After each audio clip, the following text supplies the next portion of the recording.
Has your small business deployed Microsoft SharePoint and it's been a complete disaster? Nobody's saving things in the right place, and nobody understands where to save things. Does anyone know where I should save my files? Over here? Down there? Or how to use SharePoint. Everything seems a bit overcomplicated and you're not really that confident that the security has been set up properly. You don't know that if you save files in this payroll folder that the rest of the company are not going to have access to it. We see all the time small businesses that have deployed Microsoft SharePoint either with bad advice or they've tried to do it without any expert help. As a result, things have gone wrong. So watch this video to the end. We'll share with you some key tips on how to solve the SharePoint problem. Welcome back to Labyrinth Technology. My name is Matt, and if you haven't subscribed already, make sure you do, because we'll be sharing loads of really useful content for small and medium businesses on this channel.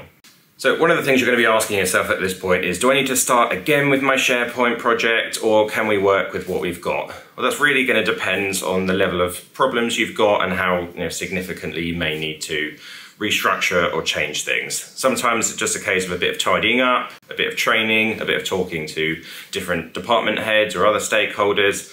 Other times it just hasn't been structured properly right from the start, hasn't been configured properly, and it may be best to start again and migrate your data. The number one reason that SharePoint projects fail is because people have not considered user adoption. They haven't properly thought out the training, they have not thought about the user behavioral changes, and they have not involved the right stakeholders from the start of the project. If you don't have buy-in from key stakeholders, such as department heads, they are going to fight the change. You need to involve them from the start. You need to make sure we've captured all of their requirements, and we need to make sure that they are fully on board with the project and they are championing SharePoint to their team. In terms of training, training is really important. If people don't know how to use SharePoint, they're going to find it overwhelming. They're going to save things in the wrong place. And ultimately they're just going to end up doing what we see all the time, and that's just saving files somewhere else, saving it on their desktop, save it in their documents. So you need some really well thought out training packages. We tend to run a couple of training sessions before a SharePoint deployment for each staff member, and further training sessions in the weeks after deployment, because that's when some of their frustrations are going to start to come to light, and they're going to really get stuck in and learn it, and that's when all the questions are going to come about. The other thing you need to make sure you do is involve an actual SharePoint expert. Now, it might be tempting as a small business to try and do it yourself, because as a small business, we need to keep control of those overheads. Well, that could end up more expensive for you in the long run. It doesn't need to cost as much as you think. If you go to a small business SharePoint expert, you don't need to spend tens of thousands of pounds setting up your SharePoint. In fact, for a very small business, it could cost under £1,000. So get expert help. They will make sure that it's designed properly from the start and save you from having to deal with an expensive migration later down the line.